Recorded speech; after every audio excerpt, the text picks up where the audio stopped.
The people that matter after this game and after an incredible Sunday and indeed Premier League weekend, that of course began with Newcastle's win at St James's Park, the huge win for Frank Lampard and Everton, the surprise one for Brighton, the thumping one for Chelsea, another important one for Leeds and crucial for Tottenham as well. And then today, West Ham lose 2-0 at Brentford, Palace go down 2-1 at Leicester, big win at the bottom of the Premier League for Norwich City, 2-0 over Burnley, and all square here at the Etihad between the top two in the Premier League, finishing 2-2. So it's as you were with a game less to play. Still the gap is 1 point. 7 more crucial matches for City and Liverpool. And of course Liverpool still have that +5 goal advantage as well. Tottenham at the moment 3 clear of Arsenal in the race for 4th. Arsenal with 1 game in hand. West Ham unable today to make any ground on those two. Kevin, it was an extraordinary game to watch. Just how intense was it? Yeah, it was hard. And to be fair, I think we played excellent. I know we conceded 2 goals, but I think the way we played today was very good. Should have scored more. It is what it is. We keep going. Just what made it such an intense game? Was it the quality of both sides? Yeah, I think so. I think we spoke before, the quality, the intensity is there. Showed today, I think it was a great game. Yeah. If you had the upper hand at half-time, were you disappointed with the score at half-time? Should it have been more? Yeah, I think you should, but we were still winning. Obviously, the way the second half started, that's the disappointment. We know in a couple of chances that Liverpool can score, but I think, like I said, I think we played great. We created enough chances, I think, today to win the game, but it didn't happen. How good was that one right at the end as well? Yeah, it's a clear chance, obviously. Yeah, Riyad chose to chip the keeper. If it goes in, it's a wonder goal. It didn't go in today, but yeah, that's it. Did that demonstrate just how close it is between these two? Yeah, I think so, but I think, like I said, I think today we played very well. I think we had the upper hand today, but we didn't win. That can happen, but this is the way we need to play the rest of the games. And because it's Liverpool and another game gone, is it a better point for you than it is for them? No, I think it's similar. Obviously, I know a lot of people spoke, whoever wins the title goes to there, but I don't think that neither of both teams would think that way. It's way too hard. The schedule is way too tough for both teams to win all the games, so we're going to try, but I think the way we play today is the way we need to move forward. Thanks, Kevin. Thank you. That's Kevin De Bruyne's view. We are joined live by a fellow Dutchman of Nigel de Jong's, Virgil van Dijk. Wow, we're just getting our breath watching that. What was it like to play in? Same. Expected. Obviously, it was always going to be an intense game. Also a game that goes end to end, I think, because obviously with the quality both teams have. So yeah, it was expected. Obviously, we don't want to concede goals at all, but unfortunately, it happened today, and I think second half was a good half for us, especially the start, of course, with the early goal. But yeah, I think overall, I think well-deserved draw, I think. Yeah, to come back twice at a place like this against a team like that, what does that say? That we shouldn't come from behind, in my opinion. But it is like this, and the situation we have to deal with, and we have character, we have the quality, we have to stay patient, and we have to play football, especially against them. And obviously at times it's difficult. At times it's difficult to find the free space in between the lines because they press good. But yeah, eventually we, it's difficult for an opponent to keep running and keeping that same energy level and pressing level for the whole 90 minutes, of course. Virgil, obviously Manchester City pose a different threat to a lot of teams, not having necessarily that one centre forward that comes in Markshire. What type of threat do they pose to you? How's it different to playing other teams? Well, obviously they still have runners in behind, but you need to put pressure, especially on their midfield, I think. And I think when there was no pressure, for example, on Bernardo Silva, you could play the balls in behind, or Rodri in this case. If the centre backs has the ball, the ball is still a long way out over the top, so you can run back and get the ball. So it's a lot of movement, especially up front with them. They move from left to right, dropping in. So you need to be very good in communication, of course. of course, into halftime. With City goes in halftime with a 2-1 lead.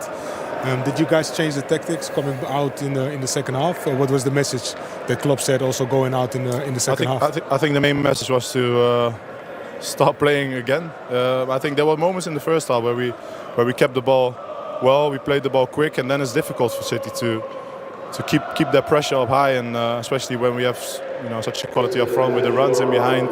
So we had to start playing, and obviously the early goal in the second half helps. Knock them a little bit down, but then it's key to keep playing and get your moment. So that's what we try to do. Obviously, the quality they have, they still create chances, moments of on the break because they are a fantastic team. Yeah, obviously you were both pushing for a winning goal. Mahrez right at the end. Just give us an idea of the concentration levels you have to have in a high-intensity game like that, Virgil. Yeah, well, you have to. Also because what you said, you're trying to find the winner. So there will be spaces on the break for both teams. And with that exact moment, obviously we lost the ball. Kevin had the ball, and I thought he was going to play the easy pass, but knowing Kevin, he saw the most difficult one and the best one. And luckily for us, Mahrez trying to chip it and got blocked. So just finally, 7 to play each. Still 1 point in it. Game on? Game on, yeah. I said it in after when we draw Chelsea away, that anything is still possible, and it still goes like this. Obviously, our run-in is tougher than City's, but it's football, anything can happen, and we will recover now. Hopefully, qualify now for the next round in the Champions League, and then we'll focus on City again for the FA Cup, and that's going to be a hard job as well. But something we look forward to. I think today as well. Everyone wants to be out here today and show your quality, and I don't want to be in a situation that I'm not playing for anything this season, or I'm playing for everything, and that's what I'm enjoying. And we still have a lot of games to go until the end of the season. Well, we're enjoying watching, and we really enjoy your company. Thank you very much indeed for coming again. Nice to see you again. Cheers. There we go. I'll take that. Virgil van Dijk live for us at the Etihad. Interesting to hear him talk about the intensity there firsthand. Yeah, the intensity, and you could sit there and ask him questions all day, couldn't you? I was just listening to him then and thinking, how brave have you got to be? When you've got no pressure on the ball like that, no pressure in midfield, and he still plays a high line. He's still, willing to squeeze the play, because it's all on his head in many ways. He's taken the risk being a central defender, but when you've got that pace, a couple of times, Raheem Sterling ran at him and things like that, and you just think, wow, just don't do it. He is literally like a brick wall, isn't he? But what a player, and he, the style of play that Liverpool have makes for a fantastic, fascinating game as well. It was interesting to hear Kevin De Bruyne feel that City had the upper hand today. They had the VAR goal disallowed, and as we said to Virgil there, they had a big chance with Mahrez right at the end. Yeah, definitely. I think they had the best moments into the game to extend the lead, first of all, but also to win the game in the end. And of course, what he said, I think he's more disappointed about the moments that created that were not converted in the goal, and especially the last one with Mahrez. But nevertheless, they didn't lose, so that's a plus point for De Bruyne and also for City. So they gain a point, and they're still ahead of Liverpool with 7 matches to go. So it's not going to be easy. Virgil said the same thing. It's game on from now on, and anything can happen. And the main thing for them is that the focus has to be in the next game, and they have to go step by step and not looking at their opponents at this stage. At the Etihad, trying to stay dry, but what a first half of football. Manchester City lead Liverpool by 2-1. Everyone's getting their breath while we get a little shower, but we don't mind because it's a privileged ticket today. I know you're pleased that Manchester City are in front, but first of all, describe that 45 minutes, Nigel. Well, I'll try to describe it as good as I can, to be honest, because this is the second live time. television. This is live television. Come on, come back. This is the good thing about live television, isn't it? Can I just? But anyway, what I was about to say. First half, it just the intensity was just second to none. 45 minutes from both sides, but of course, City just started fantastic. That resulted in the goal, but before that one, a great chance by Sterling. He should have put that away in the first place. But I think the intensity in the first 50 minutes for City was unmatched off, and of course after that, Liverpool responded. And the speed we've spoken about a few times. Watching the speed in which that game is being played. We're so close to this pitch here. How many times you build up one of these games and it disappoints? That is, if you want to see good football, just watch that again. That was just out of this world. Do you know, for the first 10-15 minutes I thought, have Liverpool got the wrong studs in their boots here? They're all slipping over, and then it quickly dawned on me that City play the game so fast that you just can't keep your feet. Everyone needs to do something a yard quicker. That was staggering. The standard from both sides, but particularly City. And we've had the earliest goal in this fixture in the Premier League since Michael Owen in 2004, with City taking the lead. They started on the front foot. Oh, they started fantastic. You know, they started on the front foot from kickoff time straight away. How they put pressure on Liverpool's midfield.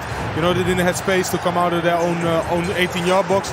And then this, of course, there was the deflection that resulted in the goal from Kevin De Bruyne. But it all started beforehand. You know, the amount of pressure they put on Liverpool's defense and also on the midfield. Yeah, a little bit of luck with the deflection. I thought Fabinho was quite slow to react to the free kick and then to let De Bruyne go past him. But yeah, a bit of luck, but I thought City deserved it at that point. And what a response from Liverpool 7 minutes later. Yeah, I mean, it was a brilliant response. I think they just built into the game a little bit. I mean, City came at them so quick. Right at the start, it was a great switch from Thiago, and of course Jota, he makes a cracking run. He doesn't get it first time, then they recycle the ball. I thought that was brilliant from Robertson. Everyone expecting him to shoot, just dinks it to the back post, and then Trent with a great little assist. But here we go again. We see Thiago with the switch of play. That changes the course of this attack. And and then just look at that run from Jota as well. I mean, and he stays alive. We see Robertson knocking it back in, and then Jota's not picked up for the third phase. And that third phase is him slotting in the back of the net. You could question Ederson, it almost goes right through him. But again, here we just highlight Jota. And a lot of the time when you make that first run, you're not picked up for the second one. He's coming back out as everyone's going back in, so you often find yourself unmarked and in a lot of space. And there we have it. And this is the reason why he's starting, right? Things like this, Jurgen Klopp looks at his players, who's going to be the best fit for Salah and Mane in a system like this. And this is why he's so good. He's always on the move. Yeah, we talked a lot about Jota starting. We also talked a lot about Gabriel Jesus starting, and that he hadn't scored for 15 Premier League games. That one's in the bin now. I'm telling you, you know, we can say whatever we want. We can think about it however we want, but he was right once again. And this is exactly that he wants. He wants the energy that goes forward to block Robertson and Trent Alexander on the sides as well. And this for me, Trent was just sleeping at that point right here. I mean, you know, before Gabriel was running in, he would see him coming. He closed himself and was just ball watching completely. Yeah, and I also think as well, when we see the ball get cleared here, you see Jota pointing to Trent saying, quick, look, that's your man. He's pointing to him, he's telling him, don't let him go. What does Trent do? He looks at the ball and he lets him go, and all of a sudden he's onside. It's a lovely finish. That's not easy. You're trying to kill the weight of the ball. Any power in that and it goes high and over the bar kills the weight of it, but Trent has got to do better on that back post. Can Liverpool come back in and win this? Oh, absolutely, they can come back. I mean, there'll be lots of other chances, there'll be more goals, you can be assured of that, but City